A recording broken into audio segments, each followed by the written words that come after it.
আজকে এখানে ঘোষণা নিয়ে গেলাম, আগামী 48 ঘন্টার মধ্যে এই ঘটনা সুষ্ঠু তদন্ত করে যদি বিচারে না করা হয়, তাহলে মিছিলে যারা যারা ছাত্রলীগের মিছিল করেছিল, যারা আমাদের মিছিলে হামলা করেছিল, তাদেরকে পুলিশে সোপর্দ করে দেওয়া হবে। বন্ধুগণ,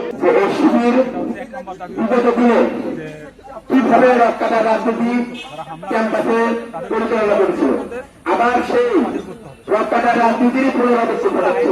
10 দিনের মধ্যে হামলাকারীদের ছাত্রত্ব বাতিল এবং গ্রেপ্তার করে আইন উপযোগী বিচারের আওতায় আনতে হবে। যে সকল রাষ্ট্র প্রতিনিধিরা এই সন্ত্রাসী হামলার সাথে জড়িত, তাদেরকে সংশ্লিষ্ট পদ থেকে অপসারণ ও বহিষ্কার করতে হবে। 3.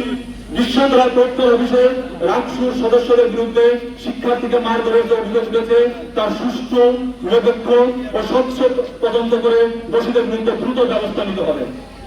এবং 4 নম্বর, নারী শিক্ষার্থীকে কেন্দ্র করে যে ঘটনার অভিযোগ সামনে এসেছে, তার নিরপেক্ষ, স্বচ্ছ ও গ্রহণযোগ্য তদন্ত নিশ্চিত করতে হবে এবং তদন্তে দোষী প্রমাণিত ব্যক্তিদের বিরুদ্ধে যথাযথ আইনগত প্রশাসনিক ব্যবস্থা গ্রহণ করতে হবে। 5. ভবিষ্যতে ক্যাম্পাসে শিক্ষার্থীদের নিরাপত্তা নিশ্চিত করতে কার্যকর ব্যবস্থা গ্রহণ করতে হবে এবং বিশ্ববিদ্যালয়কে সকল ধরনের সহিংসতা ও ভয়ভীতি থেকে মুক্ত রাখতে প্রশাসনকে দৃশ্যমান পদক্ষেপ নিতে ব্যর্থ হবে। এক লাইটেই নিশ্চিন্তে চলে দিনের পর দিন। Walton emergency bulb, the best emergency bulb. বিশ্ববিদ্যালয় প্রশাসনকে জিম্মি করে যে কোনো ন্যায় বিচার করে একজন বিশ্ববিদ্যালয় শিক্ষার্থীর গায়ে হাত দেওয়ার অধিকার তাকে কে দিল? এই প্রক্টরশিপ, পুলিশশিপ তাকে কে দিল? তিনি যদি ম্যাজিস্ট্রেসি পাওয়ার চান, তিনি বলো আমার ম্যাজিস্ট্রেসি পাওয়ার দরকার। শুনে রাখা ভালো, রাজশাহী বিশ্ববিদ্যালয়ের সাধারণ শিক্ষার্থীরা যদি গর্জে ওঠে, তার যে পরিস্থিতি হয়, ওই কলকাতায় অবস্থিত বাঙালিদের কাছে ধরে নিন, বেশি দূরে যাওয়া লাগবে না। আপনাদের মতিয়ারা হলের ভিপি তাজুল, আপনাদের জিয়াউর রহমান হল সংসদের জিএস আরিফুল, তারা প্রকাশ্যে ছাত্রলীগের মিটিং মিছিল করেছে।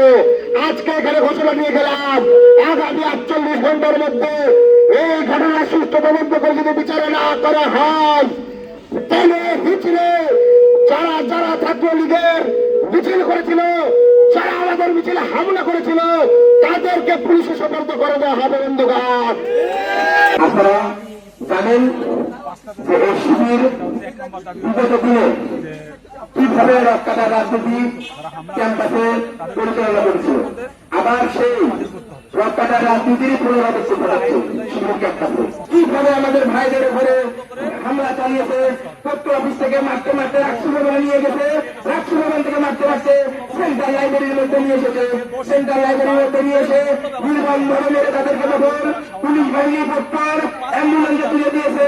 আমরা দেখেছি যে ওই শিবিরের সন্ত্রাসীরা, লোকাল সন্ত্রাসীরা কিভাবে ছাত্রলীগ স্টাইলে, ছাত্রলীগের কায়দায় অ্যাম্বুলেন্সের মধ্যে থেকে টেনে হিসেবে নেমে আবার মেরেছে, আবার আহত করেছে, রক্তাক্ত করেছে, রক্তাক্ত করে তারপরে তারা খাদ্য হয়নি, তারা হত্যার উদ্দেশ্যে সেই শিবিরের সন্ত্রাসীরা যখন হামলা চালিয়েছিল, যখন প্রশাসন সাধারণ শিক্ষার্থীরা বাধা দিতে আসছিল, তখন ওই শিবিরের সন্ত্রাসীরা সবাইকে গণহারে ত্যাগ ক্রিয়া শুরু করলো যে তারা আমাদের কাজে বাধা দিচ্ছে, তারা নাকি সবাই ছাত্রলীগ। কিভাবে বলে না এগুলো কথা? মায়ের কোল যেমন একটা শিশু জন্য নিরাপদ, তেমনি রাজশাহী বিশ্ববিদ্যালয় ক্যাম্পাস রাজশাহী বিশ্ববিদ্যালয়ের শিক্ষার্থীদের জন্য নিরাপদ। কিন্তু এই রাজশাহী বিশ্ববিদ্যালয়ের মধ্যে আবার ত্রাসের রাজনীতি, আবার সন্ত্রাসের রাজনীতি যেভাবে শুরু করেছে শিবির, এর আমরা তীব্র নিন্দা ও প্রতিবাদ জানাই।